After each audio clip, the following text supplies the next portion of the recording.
assise à la terrasse d'un petit café parisien, le matin gris filtrait doucement sur ma tasse de thé. 7 ans. Le temps avait tissé son chemin, silencieusement. Je me suis souvenu de son visage, de la façon dont il avait jeté cette petite valise sur les marches, avec une indifférence presque forcée. Ces mots résonnaient encore, non pas comme une douleur vive, mais comme un écho lointain. J'ai besoin d'espace. De liberté. Camille me comprend. Je n'avais rien dit, à ce moment-là. Pas un mot, pas une supplique. Il avait confondu mon silence avec une faiblesse, avec de la résignation. Il ne savait pas que parfois, l'absence de mots est la plus attentive des observations. Il ne pouvait pas imaginer que, bien des années plus tard, la vérité ne se révélerait que lorsque son propre monde se serait écroulé, pièce par pièce. Ce soir-là, au gala, le passé nous a rattrapés, d'une manière que ni lui ni moi n'avions prévue. Avant de continuer, si vous le souhaitez, abonnez-vous à la chaîne et dites-moi doucement dans les commentaires d'où vous écoutez cette histoire, cela me ferait très plaisir. Le soir était tombé sur Paris, drapant la ville de ses lumières chatoyantes. Moi, Élodie Dubois, la quarantaine à peine entamée, je m'apprêtais à vivre une soirée que je croyais ordinaire. Ma vie, depuis 7 ans, avait trouvé un rythme, une douceur particulière, bien loin des tumultes d'autrefois. Mon petit appartement parisien, modeste mais confortable, était devenu mon refuge, l'atelier de mes rêves d'illustratrice pour enfants. Les rires de mes 3 petits, Lucas, Théo et Léa, emplissaient les pièces, une mélodie constante qui avait pansé tant de blessures. J'avais travaillé dur, je m'étais battu pour eux, pour nous. Et ce soir-là, en enfilant cette robe de soirée, un simple drapé marine, que Julien Lefebvre avait fait livrer pour l'occasion, je me sentais différente. Non pas belle d'une beauté tapageuse, mais forte. Une force tranquille, forgée dans l'épreuve, dans les nuits sans sommeil et les matins où il fallait simplement continuer. C'était le gala de l'horizon lumineux. Un événement important pour mon travail, une reconnaissance de ce que j'avais bâti. Julien, mon collègue et ami, était à mes côtés. Sa présence était rassurante, un ancrage dans cette nouvelle réalité où l'on me respectait pour mon art, pour qui j'étais, et non pour qui j'avais été aux côtés d'un homme. Nous sommes entrés dans la grande salle de la Défense, un tourbillon de conversations et de rires feutrés. Les lustres jetaient des éclats sur les visages, les verres de champagne scintillaient. Je me sentais à ma place, étonnamment. Pas comme la petite Élodie d'autrefois, celle qui se cachait derrière les silences. Et puis, mon regard a traversé la foule. Mon souffle s'est figé. C'était lui. Antoine Moreau. Au milieu de ce monde de lumière, il brillait d'un éclat froid. Vêtu d'un costume impeccable, l'air aussi sûr de lui qu'un monarque, il tenait la main de Camille Delacroix. Elle était là aussi, flamboyante dans sa robe de soie écarlate. Mon cœur, que je croyais si bien gardé, a tambouriné dans ma poitrine, un rappel brutal d'une douleur que je pensais enterrer. Il ne m'avait pas vu. Pas encore. Je pouvais sentir la tension monter en moi, comme une vague glacée qui menaçait de tout submerger. Antoine. Il n'avait pas changé, dans le fond. Toujours cette aura de pouvoir, cette façon de se présenter au monde comme s'il en était le maître. Puis, nos regards se sont croisés. Un instant. Une fraction de seconde qui a semblé durer une éternité. La surprise sur son visage, une lueur d'incrédulité, puis quelque chose d'autre, une reconnaissance, teintée d'un soupçon, de possession. Mes mains ont tremblé, juste un peu. Julien, à mes côtés, a posé une main discrète sur mon bras, comme s'il avait senti la secousse. À peine le temps de reprendre mon souffle, un frisson m'a parcouru. Une rumeur plus douce, des pas hésitants à l'entrée de la salle. Je me suis tourné, mon instinct maternel hurlant à l'intérieur. Et là, debout, un peu perdu, mais si déterminé, il y avait Lucas, Théo et Léa. Ils avaient réussi à se faufiler, peut-être parce que la nounou était un peu débordée, ou parce que mes enfants, toujours, avaient un don pour l'inattendu. Leurs visages. Leurs 3 visages. Des répliques frappantes d'Antoine. Des yeux, une mâchoire, une certaine étincelle. Antoine les a vus aussi. J'ai pu le sentir, même à distance. Un choc pur. Une horreur glaciale sur son visage parfaitement maîtrisé. C'est à ce moment précis que j'ai su que le passé n'était pas seulement revenu, il avait amené mes enfants avec lui. Et cette fois, il n'y aurait pas de fuite. Je me suis souvenu de Vannes, ma ville natale en Bretagne. Une petite ville où la vie avait un autre rythme, plus doux, plus ancré.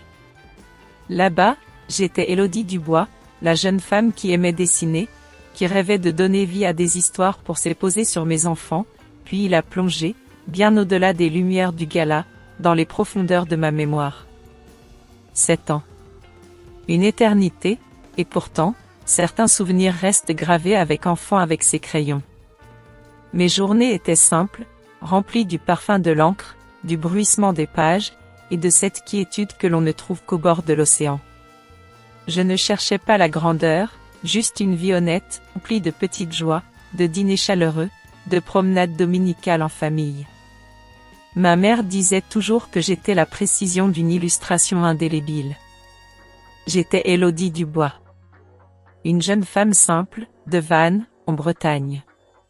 J'aimais le calme de ma petite ville, le parfum iodé de elle née avec des mains douces, mais une âme solide. Et je le croyais. Puis, Antoine est entré dans ma vie. C'était lors d'une exposition d'art local, un vernissage à Océan, la douceur des choses vraies. Mon monde, c'était mes carnets de croquis, les couleurs de mes aquarelles, l'odeur du papier frais. Je rêvais de donner vie à des histoires peu guindées pour Vannes. Il avait ce charisme, cette assurance que je n'avais jamais rencontrée. Il parlait avec une ambition dévorante, comme un homme qui savait exactement où il allait. Et le plus pour enfants, de créer des mondes où la tendresse et l'imagination seraient reines. Ma mère disait de moi que j'avais des mains douces, mais une épine dorsale en acier. Une vérité que la troublant, c'est qu'il m'a vu. Il m'a vraiment vu, d'une manière que personne n'avait fait auparavant.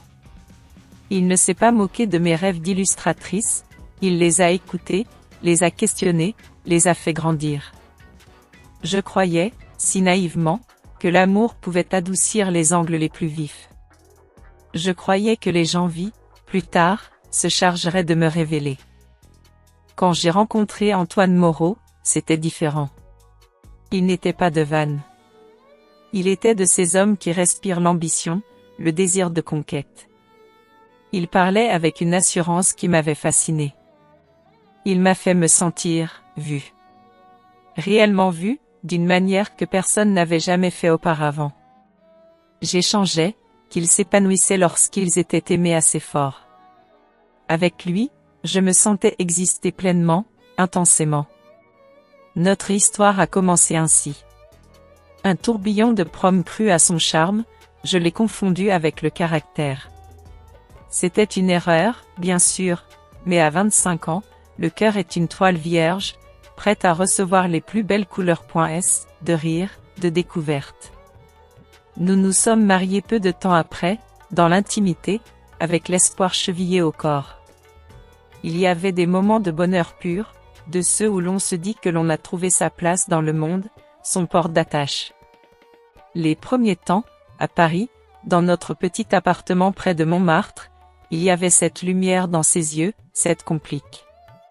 Notre histoire a commencé comme un conte. Des dîners simples, des promenades au bord de la mer, des discussions infinies sur l'avenir. Il me promettait monts et merveilles, une vie à la autorité qui faisait de chaque jour une aventure. Mais, insidieusement, quelque chose a commencé à changer. L'ambition d'Antoine, cette flamme qui m'avait tant séduite, est devenue une obsession de mes rêves, mais avec une touche de grandeur qu'il apportait toujours. Je croyais sincèrement que l'amour pouvait adoucir les angles vifs, que les gens changeaient quand ils étaient aimés assez fort. Nous nous sommes esporantes. Les discussions sur nos rêves communs ont cédé la place aux chiffres, aux stratégies, aux ascensions sociales. Il a commencé à voir ma douceur comme une faiblesse, ma tendresse comme un fardeau, mes rêves mariés, emportés par ce tourbillon. Pendant un temps, un court temps, notre appartement, d'abord modeste, dans un quartier calme de Paris, a été rempli de rires, de projets, de scènes simples comme des entraves à son envol. Notre petit appartement, autrefois nid douillet, est devenu trop exigu pour ses aspirations. Il voulait plus, toujours plus. L'aura de Moreau Finance, les avenues brillantes, les cercles de pouvoir et la douce folie des débuts. Je me souviens de nos premières vacances en Ardèche, de cette petite auberge où nous avions ri jusqu'à en avoir mal au ventre. Des promesses. Tant de promesses qui attiraient inexorablement. Et puis, il y a eu Camille Delacroix. Je l'ai rencontrée une ou deux fois, dans des réceptions où je me sentais si peu à ma place. Elle me semblait alors si réelle. Mais avec le temps, le tableau a changé. Antoine était obsédé par sa carrière, par l'ascension. Paris, avec ses lumières, ses gratte-ciels de la Défense, tout ce que je n'étais pas, tranchante, bruyante, sophistiquée, ambitieuse. Elle travaillait dans les relations publiques, elle connaissait les codes du pouvoir et savait comment utiliser le charme comme une arme. Elle voit ses avenues huppées, l'avait ensorcelée. Il voulait toujours plus. Mon monde de crayon, mes rêves d'enfant, ma douceur, il a commencé à les voir comme des limites. Comme un fardeau. Et Antoine, non comme un homme, mais comme un tremplin. Et lui, si aveuglément, a confondu cette attention avec de l'admiration. Elle lui murmurait des mots que je n'aurais jamais prononcés. Il me trouvait trop calme, trop rêveuse. Il disait que je le retenais. Les discussions se sont faites plus rares, les silences plus lourds. Je voyais ses yeux glisser vers les pages des magazines économiques. On sait, tu es fait pour de plus grandes choses. Tu gâches ton potentiel. Tu mérites quelqu'un qui corresponde à ton dynamisme. Il a fini par la croire. Il s'est persuadé que, vers les publicités pour des appartements luxueux avec vue sur la Tour Eiffel. Et puis, il y a eu cette nuit. La neige tombait drue sur Paris, pas avec la douceur des flocons romantiques, mais il m'avait dépassé, que je n'étais plus à la hauteur de la vie qu'il désirait. La nuit où tout a basculé. La neige ne tombait pas doucement ce soir-là. Rafale cinglante, comme un présage. J'étais rentrée, fatiguée, les mains sur mon ventre déjà légèrement arrondi. J'attendais Antoine, persuadée qu'il travaillait tard. Mais quand elle s'abattait en lame dure, fouettant le pavé, comme si le monde entier me mettait en garde. Je l'attendais, convaincue qu'il travaillait tard. Mais dès il est descendu de sa Mercedes noire, l'odeur m'a frappée. Un parfum. Doux, certes, mais trop prononcé, trop audacieux. Ce n'était pas le mien. L'instant où il est sorti de cette Mercedes noire, j'ai senti cette odeur.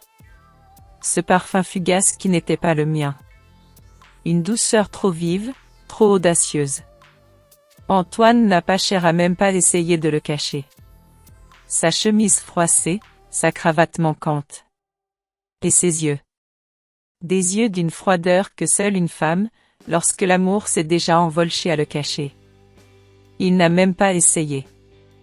Sa chemise était froissée, sa cravate manquait, et ses yeux, ils étaient d'une froideur, d'une distance que seule une femme reconnaîtée, peut reconnaître. Élodie, a-t-il dit, en retirant sa montre comme si elle pesait 1000 kilos. Ces mots ont percé mon cœur comme des éclats de verre. J'ai besoin des quand l'amour s'est déjà envolé.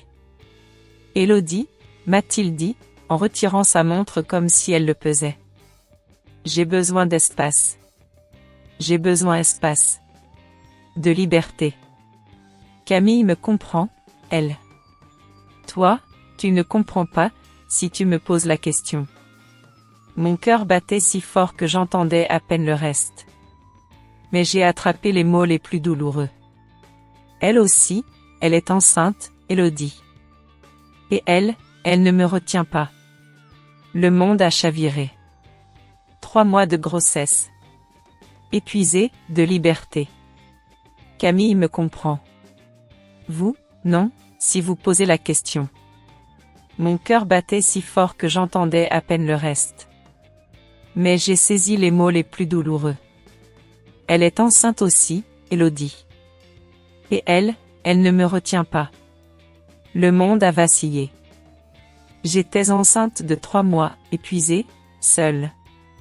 Mes genoux ont fléchi quand Antoine a ouvert la seule. Mes genoux ont flanché quand il a ouvert la porte, juste assez pour jeter ma petite valise sur les marches. La même valise que nous avions utilisée pour notre lune de miel en Ardèche, qu'emporte juste assez longtemps pour jeter ma petite valise sur les marches. La même valise que j'avais utilisée pour notre lune de miel, à l'époque où les promesses semblaient réelles. La lumière du port, les promesses semblaient éternelles. La lumière du porche a vacillé, projetant des ombres sur mes mains tremblantes. J'ai supplié, j'ai tenté de raisonner, de parler en adulte. Il a clignoté, projetant des ombres sur mes mains tremblantes. Je l'ai supplié de se calmer, de réfléchir, de rentrer pour parler comme des adultes, mais il n'a pas voulu me regarder. Il est rentré, et le clic doux de la serrure a résonné. Il m'avait enfermé dehors. De mon mariage, de ma maison, de mon passé. J'y croisais mon regard. Il est entré, et avec un doux déclic, la porte s'est refermée. Elle m'a enfermé dehors. De mon mariage, de ma maison, de mon passé. J'ai fait un pas dans la neige, sentant l'humidité s'infiltrer dans mes chaussures. J'ai serré mes bras autour de moi, comprenant qu'Antoine n'avait pas seulement tourné le dos et fait un pas dans la neige, sentant le froid s'infiltrer dans mes chaussures. J'ai serré mes bras autour de moi, réalisant qu'Antoine n'était pas seulement parti. Il m'avait effacé. Et de l'intérieur, derrière cette porte fermée, j'ai cru entendre un rire.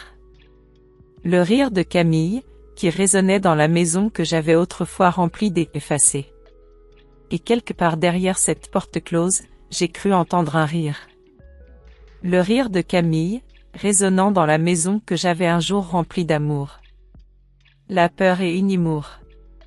La nuit, le froid, la neige.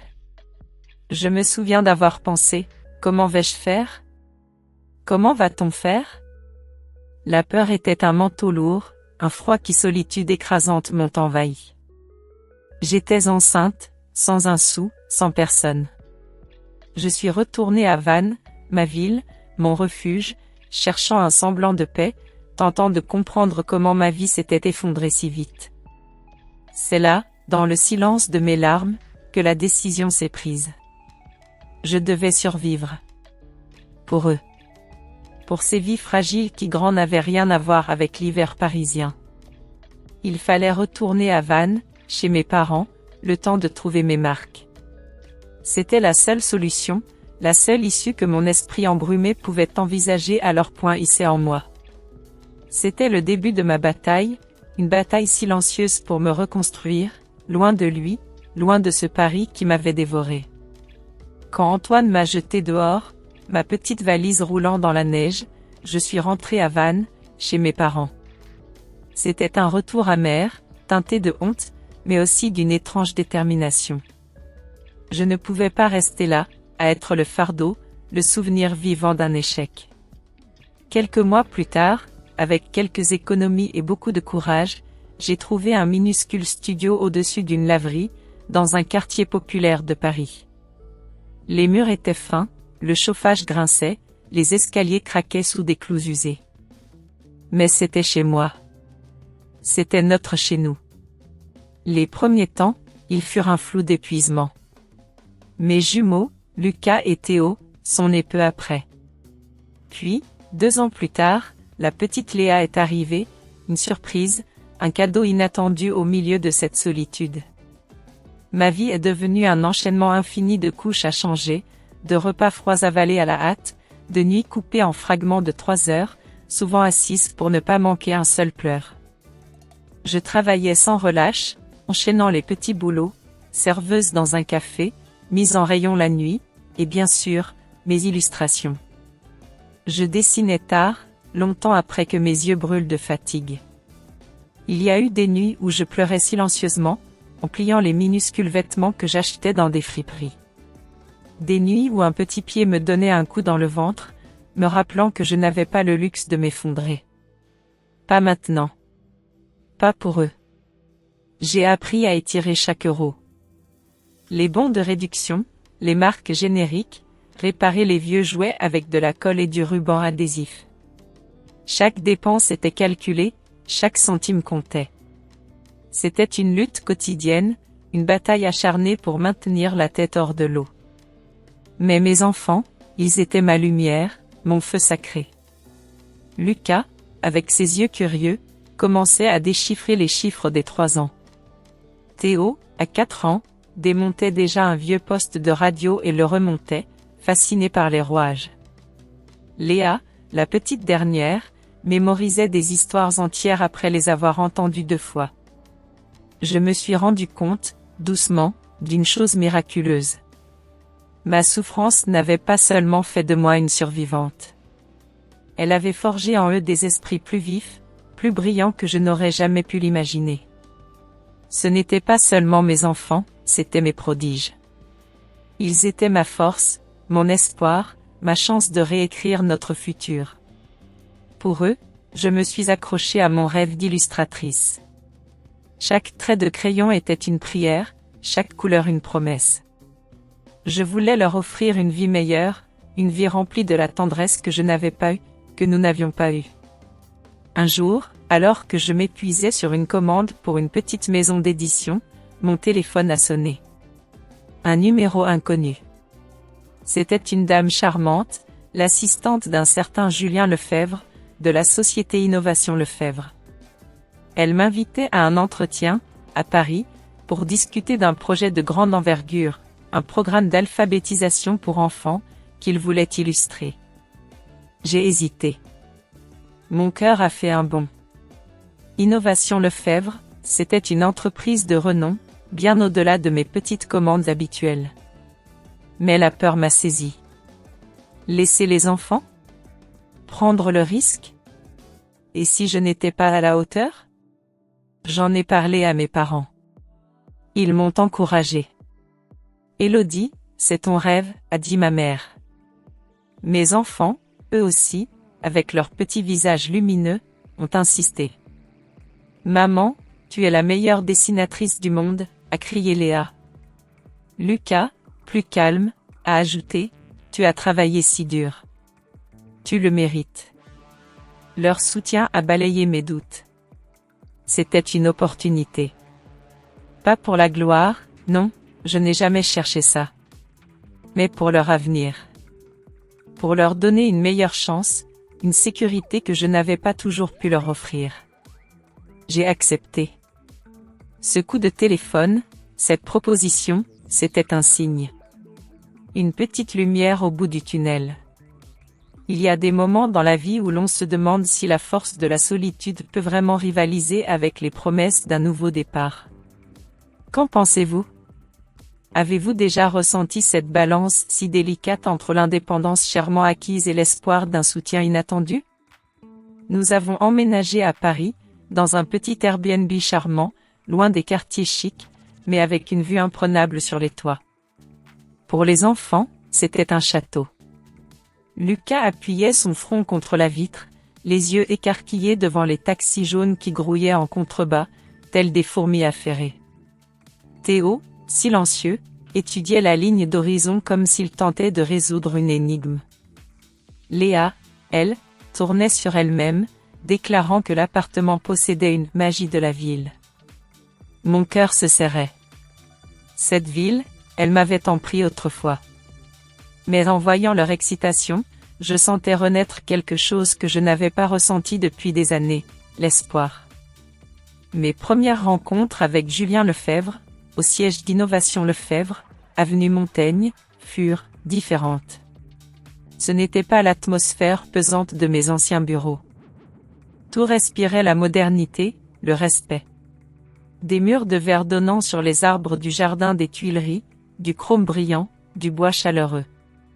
Les employés passaient, leurs tablettes et leurs tasses de café à la main, parlant doucement mais avec assurance. Julien, lui, me traitait non pas comme une cause de charité, non pas comme une mère célibataire fragile, mais comme une artiste. Il m'a fait visiter les salles remplies de prototypes, de storyboards, d'équipes en pleine séance de brainstorming. L'air sentait légèrement l'encre fraîche et le café torréfié. Quelque chose en moi s'est réveillé. La femme qui aimait créer, rêver, construire. Mais Paris, ce n'était pas seulement des gratte-ciel et des opportunités. C'était aussi la ville où Antoine Moreau s'était réinventé en un dirigeant poli, avec ses séances photos, ses réunions de conseil et une image publique irréprochable. Il vivait maintenant dans une résidence de luxe surplombant la Tour Eiffel, conduisait une Mercedes classe S noire et fréquentait des galas où les riches buvaient du champagne sous des lustres de la taille d'une voiture. Et le destin, avec son sens cruel du timing, continuait de me rapprocher des lieux où Antoine évoluait. Un après-midi, alors que je rencontrais Julien dans un café-librairie près du jardin des Tuileries, j'ai surpris mon reflet dans la vitrine. Les lumières de la ville derrière moi, mon portfolio sous le bras, mes enfants riant à mes côtés. Je n'avais plus l'air de la femme qu'Antoine avait abandonnée. Je semblais plus forte, plus affirmée, plus certaine. C'est à cette période que les questions des enfants ont commencé.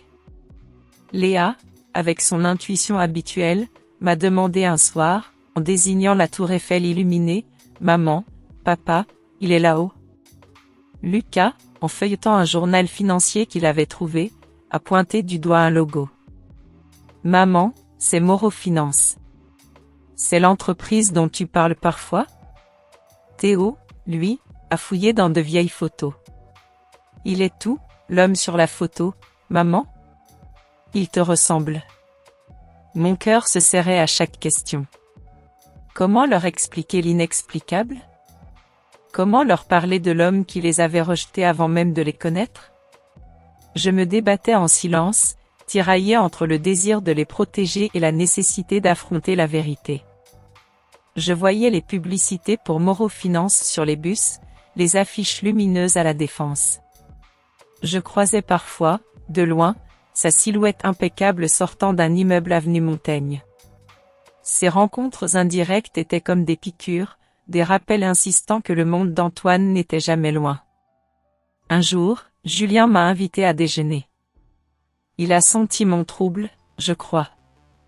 Élodie, m'a-t-il dit, son regard bienveillant posé sur moi.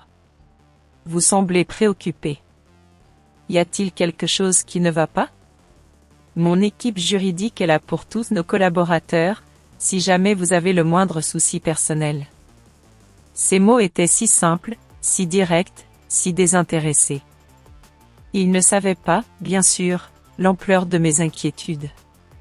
Mais cette proposition, cette main tendue, m'a rassuré. J'ai compris que, cette fois, je ne serais peut-être pas seul pour faire face à l'ombre grandissante du passé. Et quelque chose en moi s'est dit que la frontière entre nos deux mondes, celui d'Antoine et le mien, devenait de plus en plus mince, imperceptiblement. Le message de Julien est arrivé un après-midi, doux et insistant. Une invitation officielle au gala de l'Horizon Lumineux. Élodie, avait-il dit, ce serait une excellente occasion de rencontrer des éditeurs, des partenaires potentiels pour votre série de livres pour enfants. Mon estomac s'est noué. Un gala. Ce monde, cette foule, ce n'était pas le mien. Je n'avais pas de robe, pas l'habitude de ces soirées où l'on brille pour être vu. Mes enfants, eux, ont été les premiers à me pousser. Lucas, avec son calme habituel, m'a regardé avec ses grands yeux intelligents. Maman, tu as travaillé si dur. Tu mérites d'être dans ces endroits. Théo a hoché la tête avec ferveur, et Léa a sauté de joie, imaginant sans doute une princesse.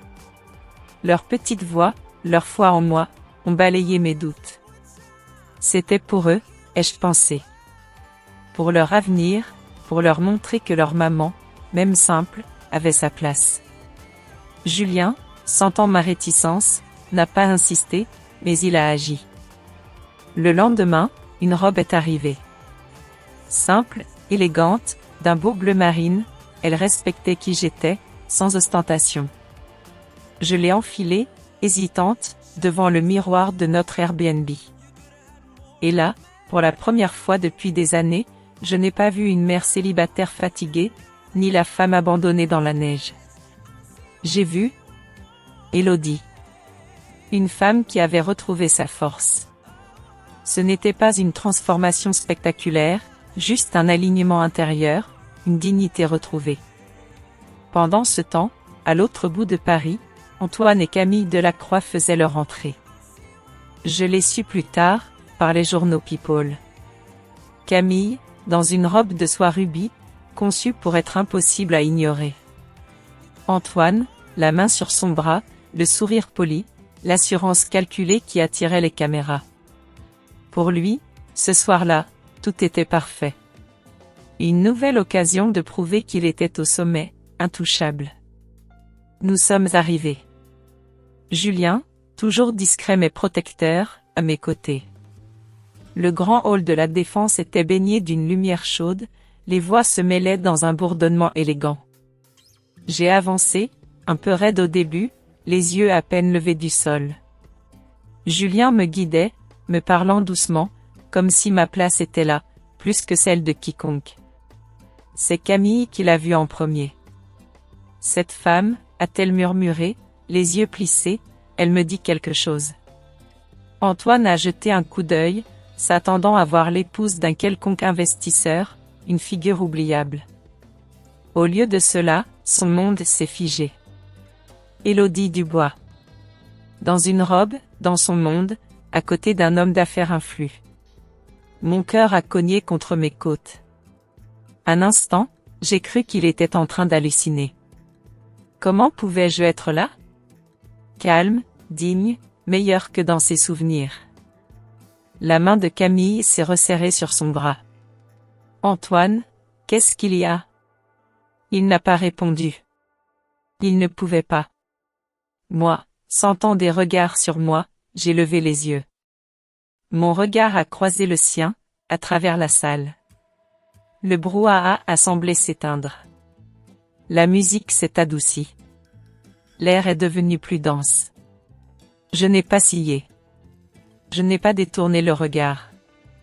Mon visage ne montrait ni haine, ni peur. Juste, une vérité. Antoine a ressenti quelque chose qu'il n'avait pas éprouvé depuis des années. La honte. Julien, attentif, a senti la tension. « Vous allez bien, Élodie ?» m'a-t-il demandé à voix basse, d'un ton protecteur. J'ai hoché la tête, mais mes doigts ont tremblé, légèrement. De l'autre côté de la salle, Camille s'est penchée vers Antoine, sa voix aussi tranchante que du verre. « Antoine, pourquoi cette femme a-t-elle l'air de vous connaître ?» Il a dégluti, incapable de formuler un mot. La vérité le cernait, se resserrait, prête à frapper. Et alors qu'il tentait de se reprendre, les portes de la salle de bal se sont de nouveau ouvertes. Et là, 3 petites silhouettes ont fait leur apparition. Lucas, Théo et ma petite Léa. Ils s'étaient échappés, je ne sais comment, du coin des enfants ou de l'attention distraite de la personne qui devait veiller sur eux. Ils étaient là, mes 3 prodiges, les yeux remplis d'une curiosité innocente, mais aussi d'une anxiété enfantine de me retrouver. Leurs visages. Leurs 3 visages d'enfants. Des miroirs troublants d'Antoine. Des yeux, un menton, une certaine expression qui ne laissait aucun doute. Antoine les a vus. Son regard a croisé le leur, et j'ai vu la peur pure, une terreur glaciale, déformer son visage. Le sol s'est dérobé sous ses pieds. À cet instant, mon propre cœur, si serré, a trouvé une force nouvelle. Une vague de fureur et d'instinct maternel m'a submergé. Il ne me possédait plus. Et mes enfants étaient la preuve vivante de mon émancipation. Face à la stupéfaction d'Antoine, je n'ai pas vacillé. Je ne pouvais pas. Ils étaient là. Et j'étais leur mère. Après le tumulte du gala, le sol semblait vaciller sous mes pieds. La rencontre inattendue, les regards d'Antoine et de Camille, et surtout, l'apparition de mes enfants. Tout s'était télescopé. Mes vieilles blessures, celles que je pensais cicatrisées, se sont rouvertes, vives et brûlantes. J'ai cherché un refuge, un coin d'ombre loin des lumières crues, des voix, des éclats de rire. Je me suis réfugié dans un couloir désert, le marbre froid contre ma joue, tentant de calmer mon cœur affolé. Pas ici, me suis-je murmuré. Pas maintenant. Mais les souvenirs affluaient, pressants. Le claquement de la porte, la neige qui s'infiltrait dans mes chaussures, l'écho de ce rire qui n'était pas le mien. C'est là que Julien m'a trouvé. Il s'est agenouillé près de moi, son regard doux mais ferme. Il n'a pas posé de questions. Il n'a pas jugé. Il a simplement dit, d'une voix calme, ancrée, la force ne signifie pas l'incassable, Élodie. Elle signifie que l'on se relève après. Ces mots, si simples, ont touché une corde sensible en moi. Ils m'ont donné l'autorisation de respirer, de simplement être. Mais le répit fut court. Mes enfants, Lucas, Théo et Léa, sont arrivés, leurs petits visages remplis d'une inquiétude sincère. Lucas, avec son regard si perspicace, m'a demandé, la voix serrée, « Quelqu'un vous a fait du mal, maman ?» Léa, accrochée à ma robe, a chuchoté, « L'homme des photos nous a vus, maman. » Mon cœur s'est serré. Mes enfants, ma plus grande force, étaient maintenant exposés. C'est Lucas, avec un calme étonnant, qui a brisé le silence le plus lourd. Il a sorti de son petit sac à dos une feuille pliée, nette et précise. « Maman, a-t-il dit, je ne voulais pas vous faire peur. Mais, nous savions depuis un moment. » Il a expliqué qu'il avait trouvé, l'année dernière, une vieille brosse à cheveux dans une boîte de dons chez mes parents. Elle portait les initiales d'Antoine. Avec l'aide de Théo, toujours fasciné par les recherches, il avait utilisé une base de données génétiques en ligne. Antoine Moreau, 99,8% de correspondance, a murmuré Théo. J'ai chancelé. Comment? Quand? Mes enfants, ces esprits brillants avaient, en secret, cherché la vérité que j'avais tant voulu enfouir. Je les ai serrés dans mes bras, un mélange d'amour immense et d'une peur nouvelle m'étreignant. Mes enfants n'étaient pas seulement intelligents. Ils étaient courageux. Trop courageux. Julien, lui, a pris le rapport dans ses mains. Son expression est devenue grave. Élodie, a-t-il dit, ce n'est plus seulement une question de paternité. Si Antoine soupçonne que les enfants sont les siens, il pourrait essayer d'utiliser la situation pour sa réputation, pour obtenir un avantage, pour le contrôle. La respiration m'a manqué. Quelques heures plus tard, la tempête a éclaté.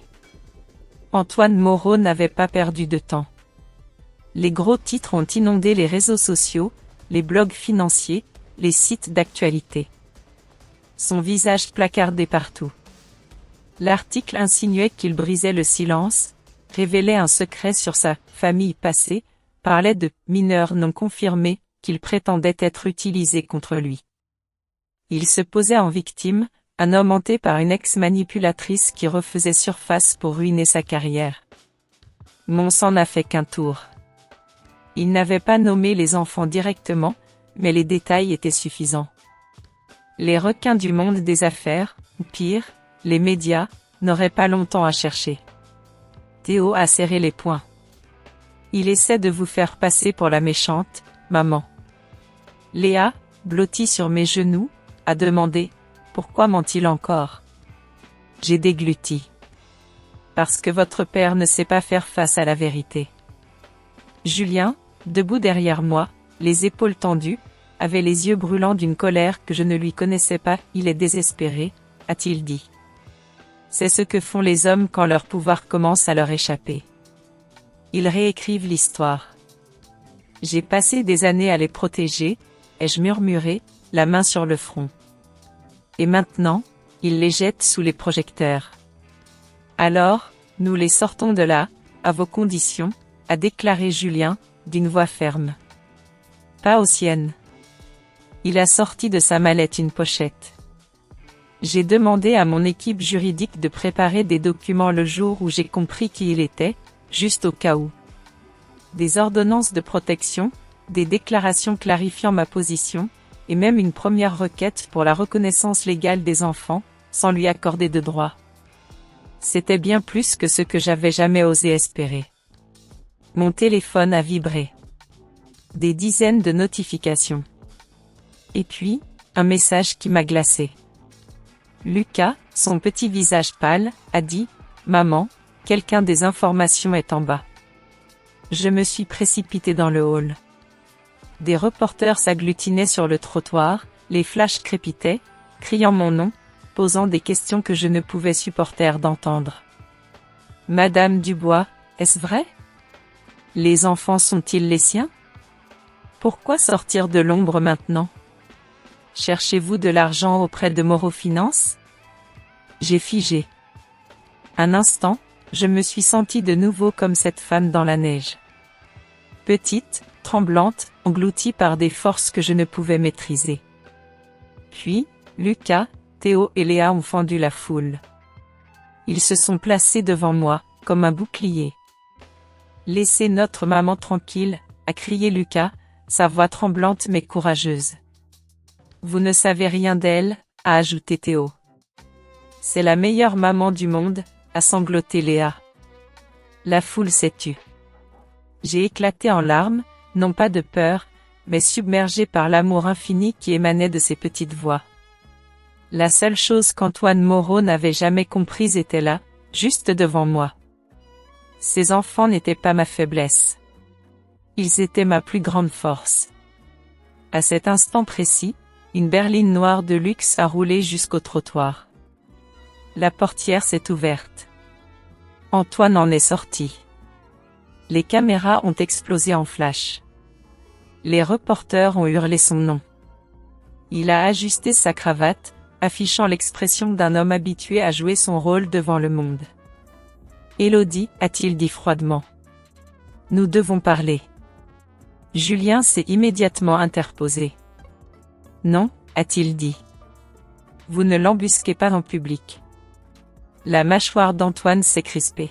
« Ceci ne vous regarde pas, Lefebvre. »« Oh, cela me regarde entièrement, » a répliqué Julien.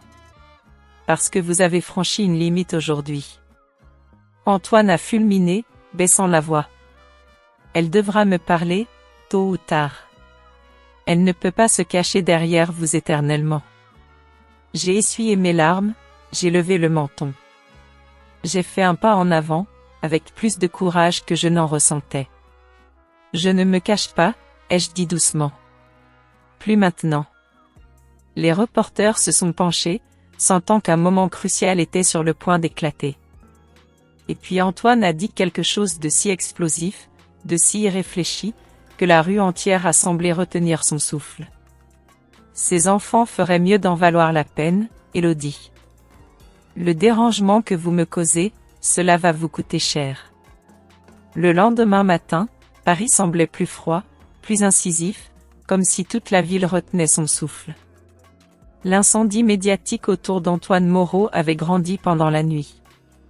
Les blogs financiers s'interrogeaient sur sa crédibilité. Les investisseurs murmuraient. Les employés échangeaient des regards nerveux dans les ascenseurs. À 9 heures, les directeurs de Moreau Finance exigèrent une réunion d'urgence du conseil d'administration.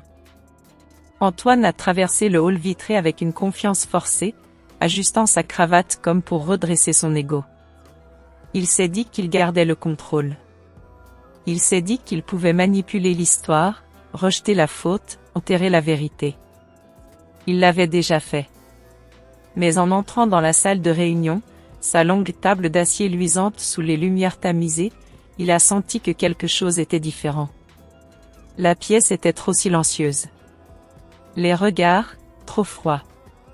Et à la tête de la table, se tenait Monsieur Dubois, le président du conseil d'administration, avec Julien Lefebvre à ses côtés. Antoine a figé. Pourquoi est-il ici?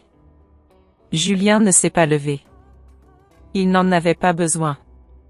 Parce que, Antoine, a-t-il dit calmement, votre désordre déborde de votre vie personnelle. Les investisseurs d'Innovation Lefebvre remettent en question votre accord de partenariat. Et je n'aime pas travailler avec des hommes qui manipulent des enfants pour attirer l'attention.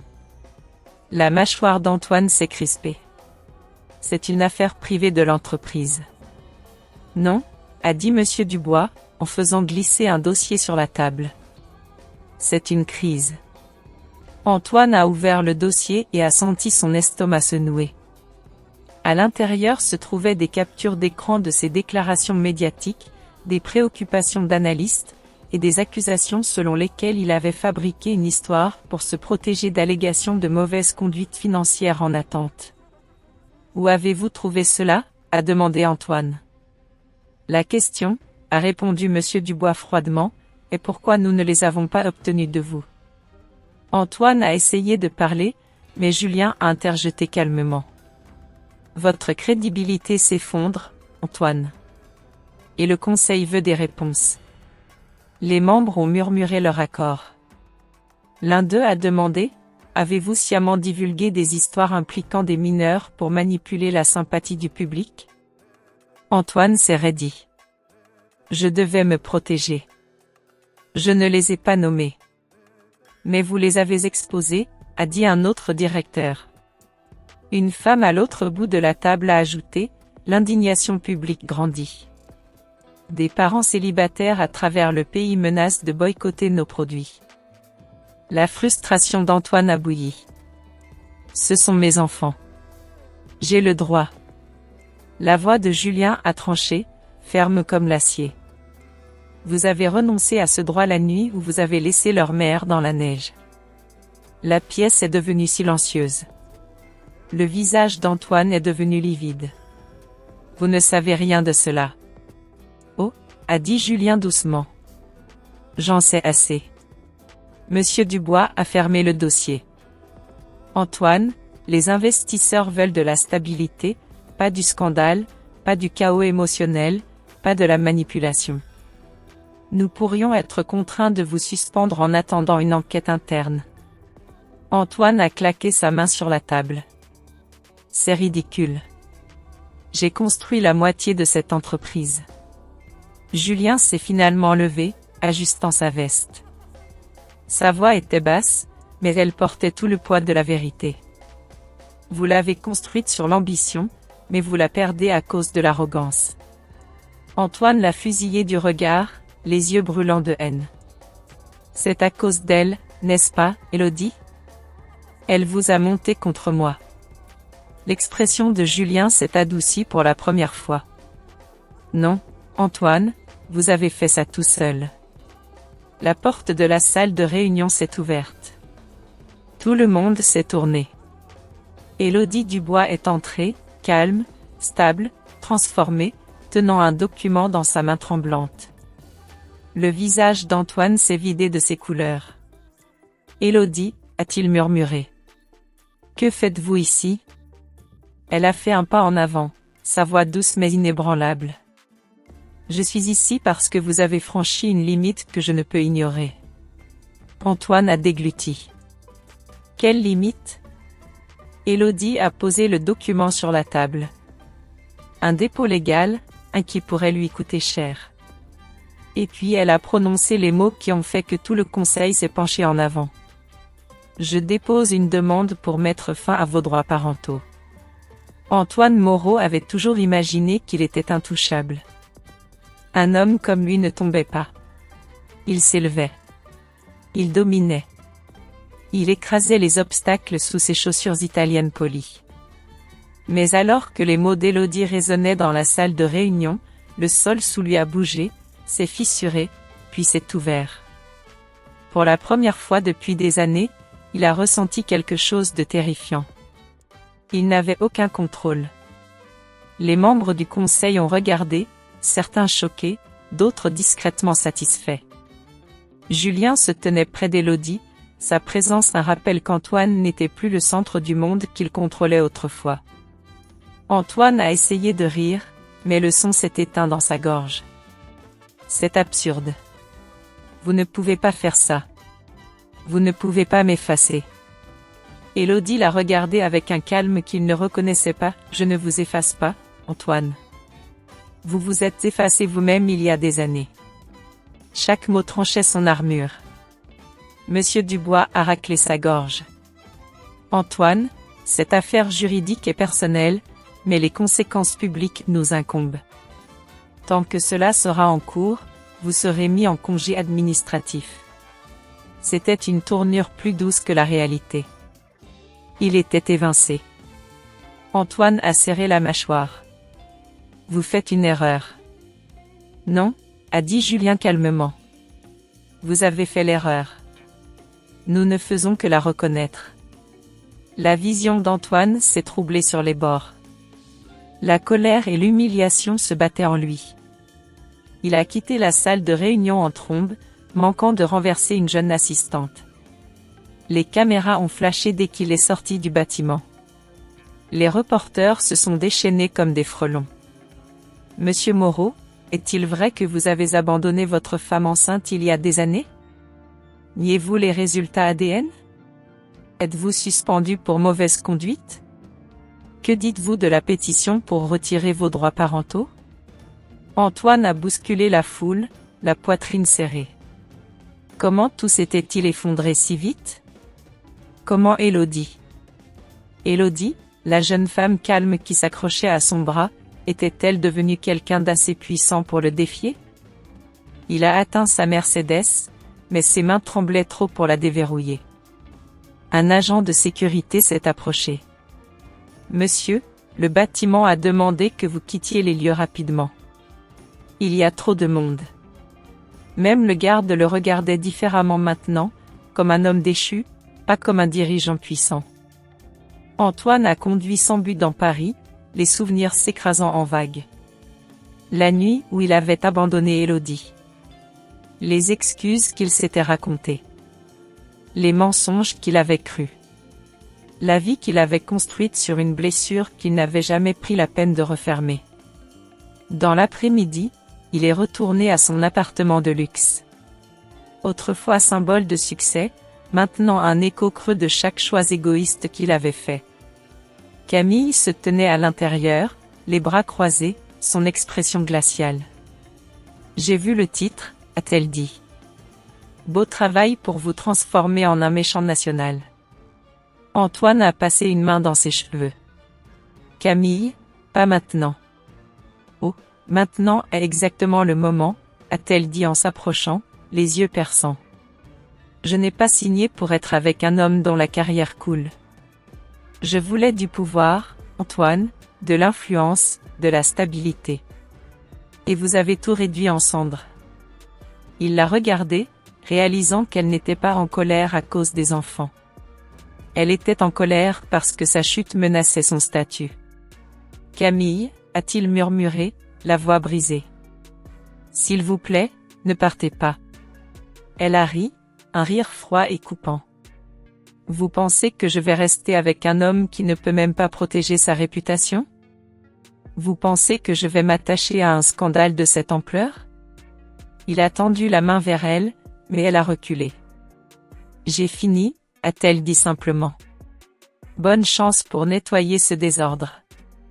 Elle a attrapé son manteau et est sortie, claquant la porte derrière elle. Le silence l'a écrasé. Il a trébuché vers la fenêtre, regardant la ligne d'horizon de Paris qu'il croyait autrefois posséder. Son reflet le fixait, les yeux creux, les mains tremblantes, un homme s'effondrant lentement. Puis son téléphone a vibré. Un message d'un numéro inconnu. Vos enfants ont demandé une réunion. Demain, ils disent que c'est important. Le cœur d'Antoine s'est arrêté. Et le coup final restait à venir. Parce que les enfants ne venaient pas pour lui pardonner, mais pour détruire la dernière illusion à laquelle il s'accrochait encore. Plus tard, en fin de soirée, j'ai reçu un appel de Julien. Sa voix était calme, mais sérieuse. Élodie, vous ne me croirez pas. Antoine, Il est apparu en direct à la télévision, depuis le siège de Moreau Finance.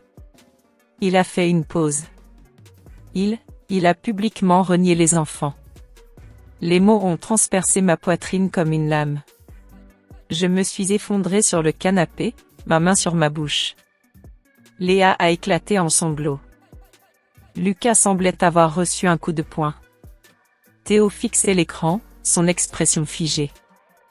Julien a coupé le son de la télévision. Il vient de sceller son destin, a-t-il dit doucement. Mais je ne pouvais pas célébrer.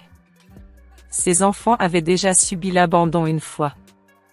L'entendre de nouveau, même à travers un écran, était une blessure profonde. Léa sanglotait plus fort. Pourquoi ne veut-il pas de nous, maman? J'ai serré ma fille dans mes bras, ma voix brisée. Ma chérie, ce n'est pas à propos de vous. C'est à propos de qui il est, pas de qui vous êtes. Lucas a dégluti, les yeux brillants de larmes, mais déterminé. Nous n'allons pas le laisser vous faire du mal, ni à cette famille, encore une fois. Théo a hoché la tête, bien que sa lèvre inférieure tremblait. Il peut crier tout ce qu'il veut.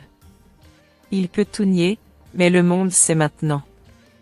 Julien s'est accroupi à côté d'eux, son ton calme et rassurant.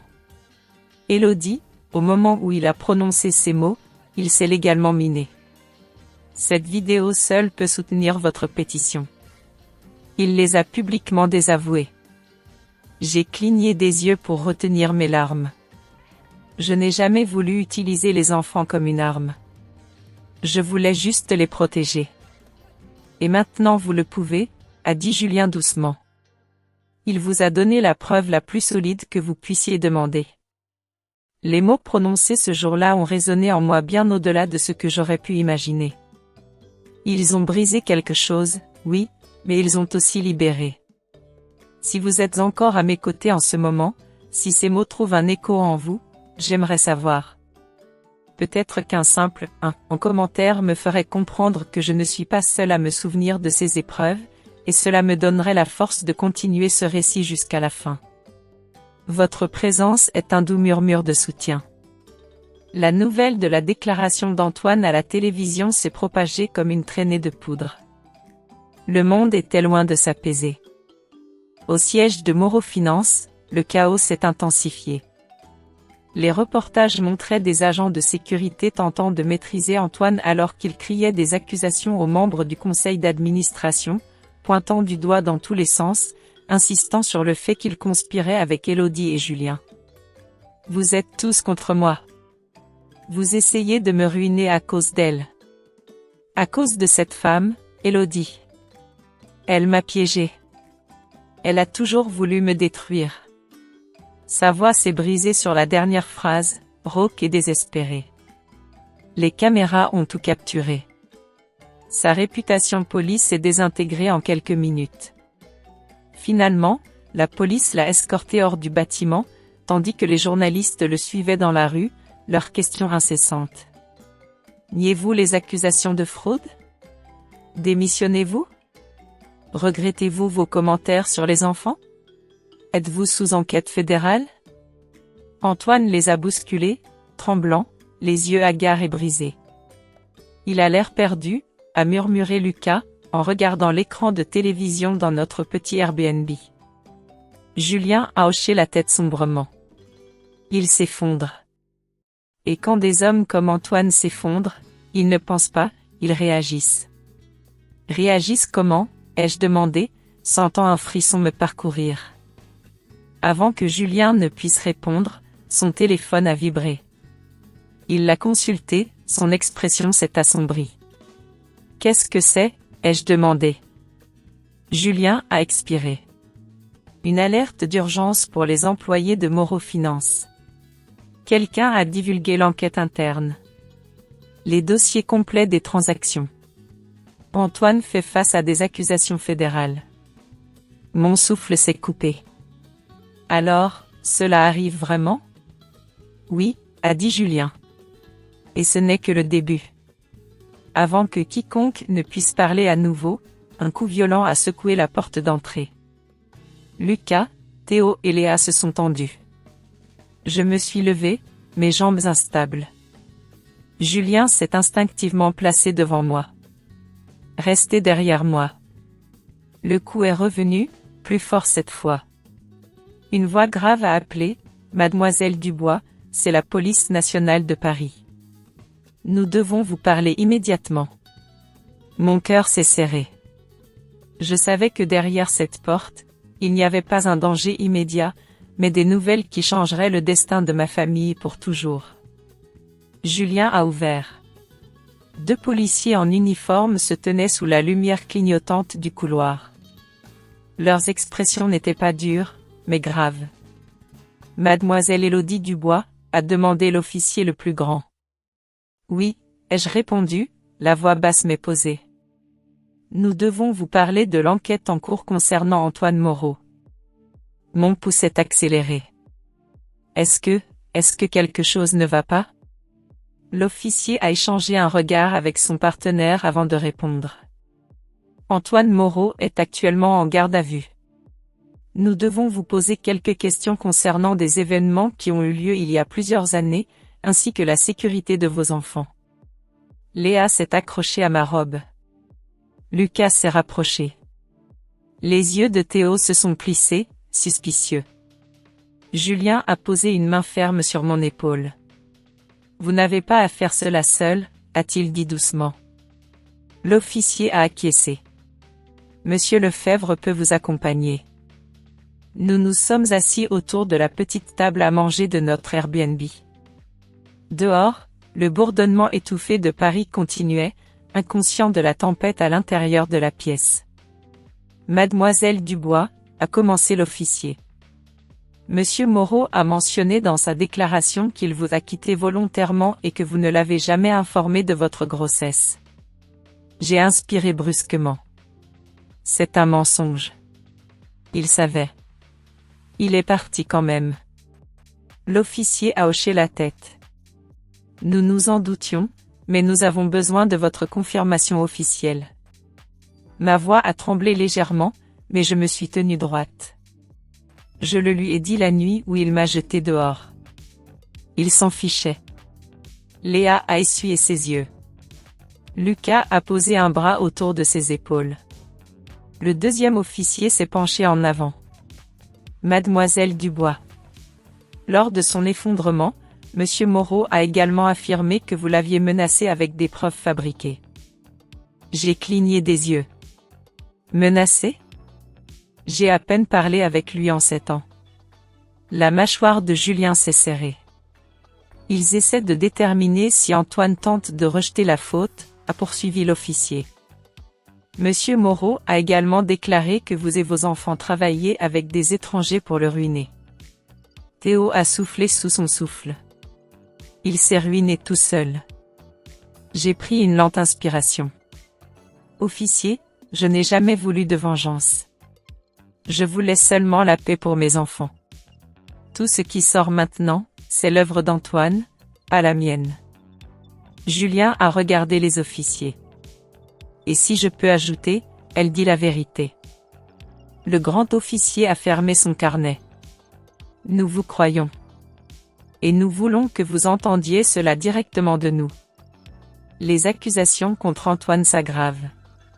Son comportement aujourd'hui, tant public que privé, a suscité une inquiétude considérable. J'ai hésité. Inquiétude à propos de quoi? L'officier a parlé doucement. À propos de sa stabilité mentale. Théo a dégluti. Est-il dangereux? L'officier a fait une pause avant de répondre. Nous n'en sommes pas certains, et c'est précisément pourquoi nous devons nous assurer que vous et vos enfants êtes protégés. Un frisson m'a parcouru. La main de Julien s'est resserrée protectriquement sur le dossier de ma chaise. Que se passe-t-il maintenant? Ai-je demandé. Nous allons affecter une surveillance protectrice temporaire à l'extérieur de votre immeuble, a dit l'officier. Juste par précaution. J'ai hoché la tête, bien que mes entrailles se tordent. Merci. Alors que les officiers se levaient pour partir, le grand a ajouté doucement, Mademoiselle Dubois, vous avez enduré plus que la plupart, mais les choses tournent en votre faveur maintenant. Restez forte. Après la fermeture de la porte, le silence s'est installé dans la pièce. Les enfants se sont blottis contre moi, sentant instinctivement que le monde était plus lourd que jamais. Julien a sorti son téléphone, balayant une nouvelle alerte, et son visage est devenu pâle. « Qu'est-ce que c'est ?» ai-je demandé. Et elle a tourné l'écran vers moi. Une bannière d'information en direct clignotait en bas. Antoine Moreau s'évade de garde à vue lors d'un transfert. Les autorités recherchent dans le centre de Paris. Mon sang s'est glacé. Et puis un autre titre est apparu.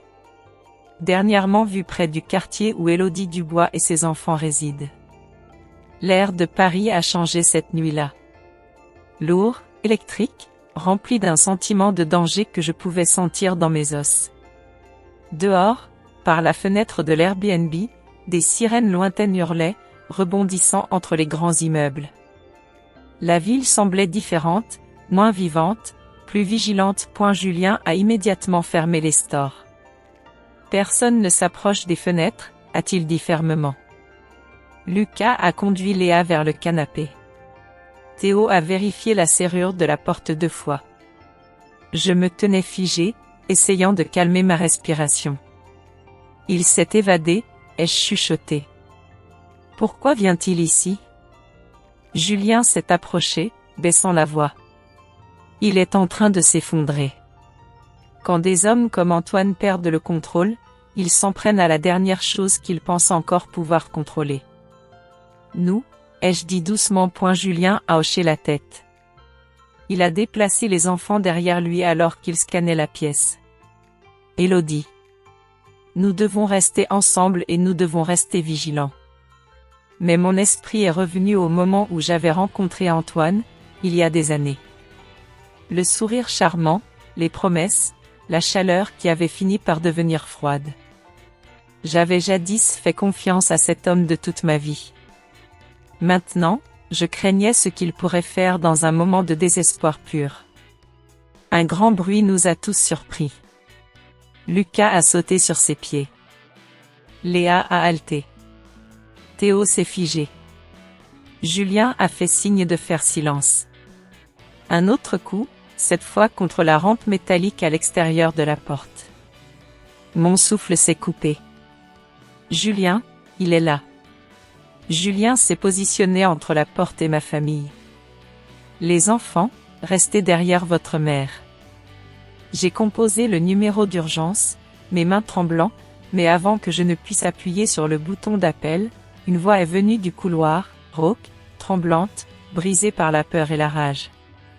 Élodie, ouvre la porte. Léa a gémi. Lucas a mis un bras autour d'elle. Théo s'est rapproché de moi, protecteur malgré la peur sur son petit visage. Julien a élevé la voix, calme mais ferme. Antoine, éloignez-vous de la porte. La police est en route. Non, a crié Antoine. Pas de police. J'ai besoin de lui parler. J'ai besoin de réparer ça. Antoine, ai-je dit, ma voix douce mais stable. Vous avez besoin d'aide. J'ai besoin que vous écoutiez. Sa voix s'est brisée. Tout le monde s'est retourné contre moi. Tout le monde. Mais c'est vous qui avez commencé tout ça. Vous m'avez détruit. Julien a serré les poings. Elle a dit la vérité. Vous vous êtes détruit vous-même. La poignée de porte a tremblé violemment. J'ai attrapé mes enfants, les serrant fort. Antoine, ai-je supplié. Les enfants sont terrifiés. S'il vous plaît, arrêtez. Silence. Un silence long et étrange. Puis la voix d'Antoine est tombée à un murmure. Fragile, désespéré. Je n'aurais jamais dû vous quitter. J'aurais dû rester. J'ai fait une erreur. Laissez-moi juste les voir. Laissez-moi voir mes enfants. Je le mérite. Lucas a fait un pas en avant que je ne puisse l'arrêter, la colère brûlant dans ses yeux. Vous n'avez pas le droit d'utiliser le mot « mériter ». Pas après ce que vous avez dit à la télévision. Antoine a frappé à la porte. Je ne le pensais pas. Théo a crié en retour, la voix brisée. Vous l'avez pensé. Chaque mot. Julien s'est tourné vers moi. La police devrait être là d'une minute à l'autre. Nous devons juste tenir bon. Mais avant que le soulagement ne s'installe, le couloir a éclaté de pas paniquer et de cris d'officiers.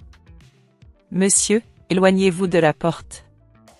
Mettez vos mains là où nous pouvons les voir. Faites-le maintenant. La voix d'Antoine s'est transformée en un cri, contrairement à tout ce que j'avais entendu de lui. Non, s'il vous plaît. J'ai juste besoin de leur parler. Juste mes enfants, s'il vous plaît. Une lutte a suivi. Des bottes qui raclent, du métal qui cliquette. Antoine hurlant mon nom. Élodie. Élodie. S'il vous plaît, ne les laissez pas me prendre. J'ai besoin de réparer ça. J'ai fermé les yeux, les larmes coulant. Non pas pour l'homme qu'il était, mais pour l'homme qu'il n'était jamais devenu. Puis la voix d'un officier a retenti. Nous l'avons. Un soulagement a inondé la pièce. Jusqu'à ce que l'officier ajoute quelque chose qui m'a glacé le sang. Madame, il n'arrête pas de dire qu'il n'agissait pas seul ce soir. La mise en garde de l'officier a résonné dans le petit Airbnb comme une rafale de vent froid. Il n'agissait pas seul ce soir. Mon souffle s'est coupé. Julien s'est immédiatement placé devant moi et les enfants, son instinct protecteur s'aiguisant. Lucas s'est raidi. L'expression de Théo s'est assombrie, et la petite Léa s'est accrochée fermement à ma taille. Qu'est-ce que cela signifie? Ai-je demandé, la voix tendue. Et voilà, mon récit touche à sa fin. C'était mon chemin. Mes choix, mes silences. Peut-être que vous, à ma place, auriez agi différemment. Peut-être auriez-vous choisi un autre chemin. J'aimerais en connaître vos pensées. Vos propres expériences. Qu'avez-vous ressenti en m'écoutant? N'hésitez pas à partager un mot, une impression, juste en dessous. Votre voix compte. Si cette histoire vous a touché, même un peu, si elle a fait écho en vous, un simple geste peut m'aider à continuer. Un petit cœur. Un partage. Ou peut-être, si vous souhaitez retrouver d'autres récits de femmes qui, comme moi, ont cherché leur chemin, vous pouvez vous abonner à La Revanche Silencieuse. C'est une façon de rester connecté. De ne pas se sentir seul. Je vous remercie d'avoir été là. D'avoir écouté jusqu'au bout. D'avoir partagé ce bout de mon âme. Qui sait, peut-être nos chemins se croiseront-ils à nouveau. À travers d'autres mots. D'autres silences. Prenez soin de vous. Cette vidéo est une histoire de fiction inspirée d'expériences de la vie. Elle n'a pas pour but de juger qui que ce soit, mais d'inviter calmement à réfléchir sur la manière de vivre et sur nos relations avec les autres. Les personnages, les noms et les lieux n'ont aucun lien avec la réalité et ont été modifiés afin de ne porter préjudice à personne. Puissiez-vous, à travers cette histoire, prendre un instant pour vous souvenir de votre propre vie et des personnes qui vous sont chères.